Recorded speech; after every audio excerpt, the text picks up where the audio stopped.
Ayodhya train के शुभारंभ अवसर पर हमारे बीच में उपस्थित सभी संत गण को मैं नमन करता हूं। आज हमारे बीच में विशेष उपस्थित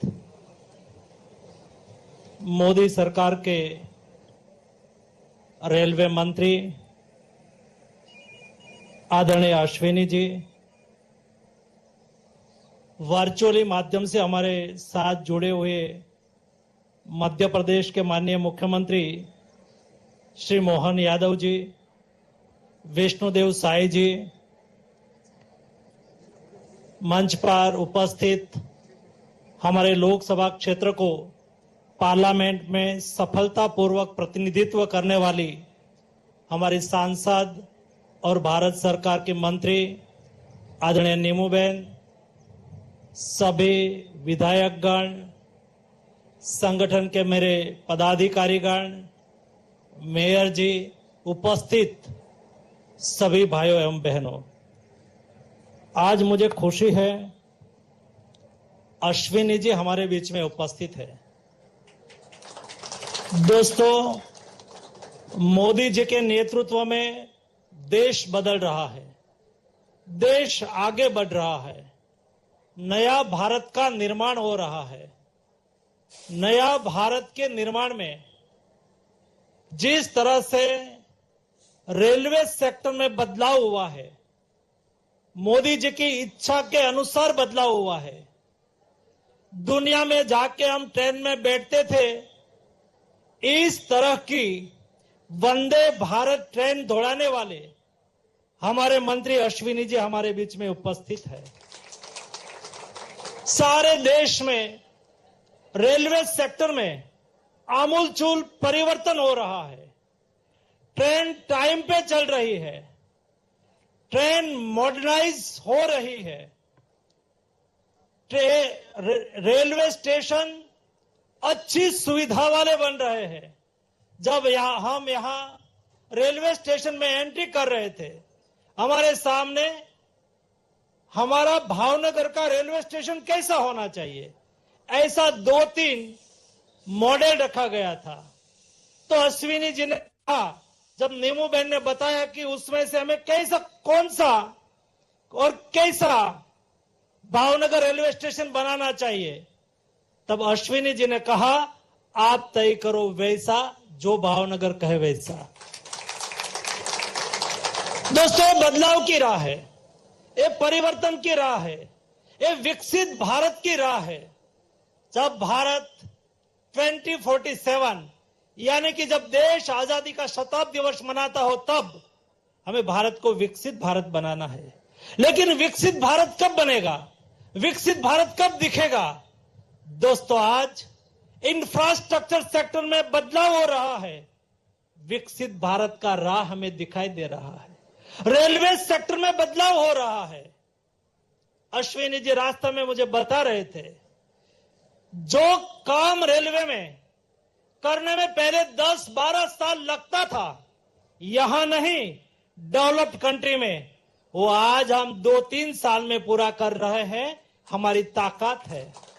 दुनिया जब अमेरिका डेवलप्ड कंट्री के राह पर थे, पर डे 10 से 15 किलोमीटर नेशनल हाईवे बनाते थे, लेकिन आज मोदी जी का नेतृत्व वाला बदल रहा भारत एक दिन में 35 किलोमीटर नेशनल हाईवे बना रहा है। ये बदलाव की राह है, ये विकसित भारत का रास्ता है, और ये विकसित भारत का रास्ता दुनिया की बराबरी की ओर हमें ले जा रहा है। ऐसी स्थिति में हमारे देश की संस्कृति, हमारे देश की परंपरा, हमारे देश की जीवन शैली, हमारे बीच में संतों यहां उपस्थित है।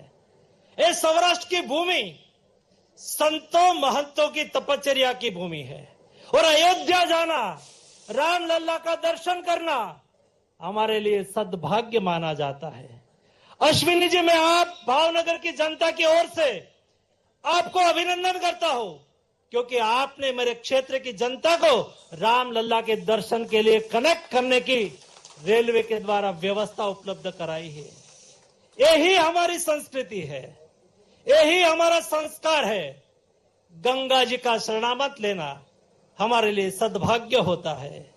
अयोध्या राम मंदिर और रामलला का दर्शन करना हमारे लिए पुण्य का काम होता है और आस्था का केंद्र होता है। और ये कनेक्टिविटी को सुनिश्चित करना ये मोदी सरकार की प्राथमिकता रहती है। ये प्राथमिकता के राह पर चलते हुए आपने हमें जो सहयोग किया है, इसलिए आपके प्रति हम आभार की भावना व्यक्त करते हैं। उसके अलावा हमारे क्षेत्र में भविष्य में क्या विकास की संभावनाएं हैं, क्या हमारी आवश्यकताएं हैं, उसके बारे में भी हमने कई बार आपके सामने विषय रखे हैं और ये आपके ही वाक्यों के द्वारा हम सुनना चाहेंगे।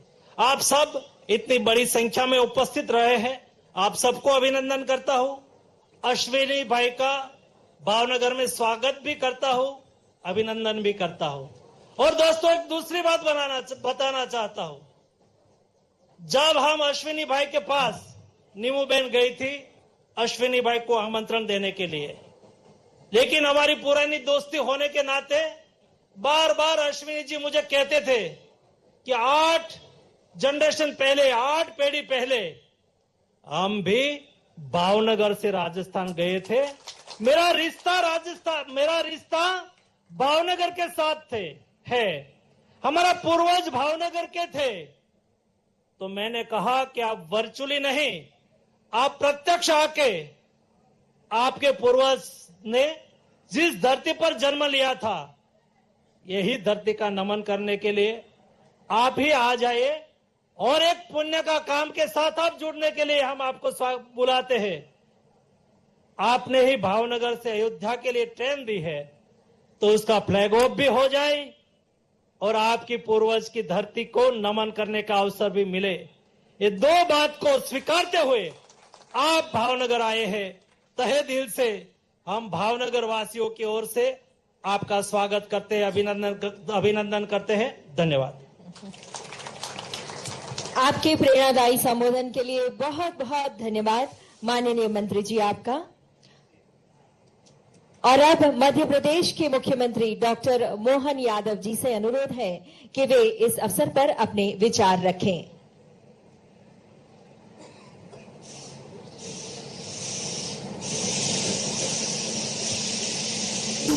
सही है। इस प्रकार से एक के बाद एक सौगातें मिल रही है पूरे देश को।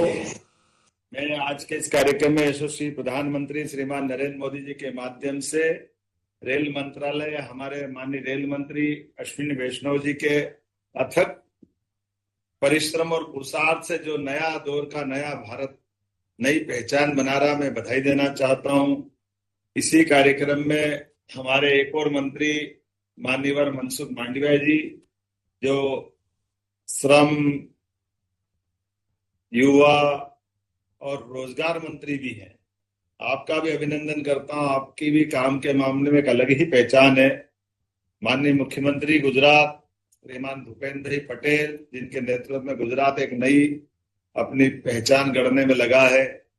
यशस्वी मुख्यमंत्री और एक और मेरे मित्र छत्तीसगढ़ के विष्णुदेव साय जी, इस कार्यक्रम में मध्य प्रदेश से जुड़े हुए माननीय मंत्री राकेश सिंह जी, माननीय सांसद आशीष दुबे जी, माननीय सांसद सुमित्रा मालविकी जी, रीवा से डिप्टी सीएम राजेंद्र जी, माननीय सांसद जनार्दन मिश्रा जी। कहने के लिए तो अतिथि बहुत सारे हैं। मैं सभी को, हमारी एक माननीय मंत्री नीमू बहन भी इसमें जुड़ी हुई है, आपका भी अभिनंदन है। आज तो मैं बड़ा सुखद संयोग देख रहा हूं कि मैं भावनगर से अयोध्या की जो ट्रेन है, तो ये भावनगर ही तो अयोध्या है। अयोध्या और भावनगर में क्या अंतर है? और ये मैं मान के चलता हूं कि सारे के सारे भाव, सद्भाव से ही हमारा प्रभाव दुनिया देख रही है। मेरी अपनी ओर से बधाई देना चाहता हूं इस माध्यम से भी। कितना सुंदर नाम है भावनगर, और भगवान की दया से अयोध्या के भगवान राम का संबंध जोड़ते हुए भगवान कृष्ण और राम का संबंध याद दिला रहा। द्वारका से भगवान कृष्ण और 17 लाख साल पहले प्रभु रामचंद्र जी ने राम और कृष्ण के माध्यम से ही देश भारत को पहचानती, दुनिया भारत को पहचानती है। आज के इस अवसर पर जब रेल की कनेक्टिविटी मिल रही है, रेल की कनेक्टिविटी के माध्यम से मध्य प्रदेश से 2 बड़ी रेल का संपर्क हमारा अलग अलग प्रकार से 2 राज्यों से जुड़ रहा है। एक तो हमारा ही जुड़वा भाई छत्तीसगढ़, जो जबलपुर इंटरसिटी ट्रेन के माध्यम से ये बड़ी सौगात माननीय अश्विनी जी ने, माननीय मोदी जी ने हमको दी है। इसकी सौगात के साथ हमारा गौरवशाली अतीश रानी दुर्गावती का रायपुर से पुणे जुड़ेगा। इसके आधार पर हमारी अपनी वो पुरानी व्यवस्था जब मध्य प्रदेश एक था, उसका आनंद हम अक्सर सरकार से हिंदी का हमारा रीवा का हिस्सा ऐतिहासिक महत्व के सर्वे की से भी जाना जाता है।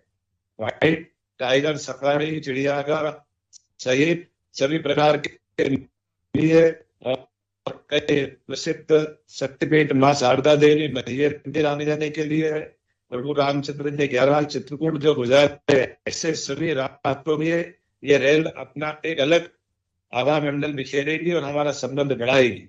उसी प्रकार से हमारे लिए जबलपुर से जो संबंध बनेगा, जबलपुर सभी प्रकार के पर्यटन के केंद्रों के साथ साथ संगमरमर की, भेड़ाघाट की जो परमात्मा की प्राकृतिक सुंदरता उनको दी है, वाकई बहुत अद्भुत है।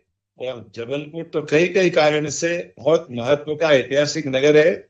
मैं आज के इस अवसर पर रेल मंत्री जी को, ये 170 साल का रेल का इतिहास है, लेकिन ये 11 साल का इतिहास सब पे भारी है। जिस प्रकार के सभी क्षेत्रों में, रेल के क्षेत्र में क्या नहीं हो रहा है।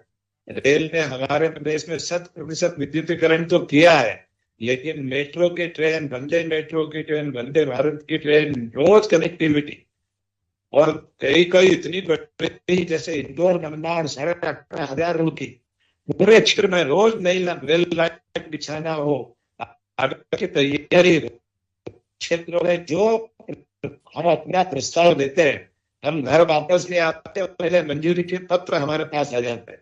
तो मैं अपनी ओर से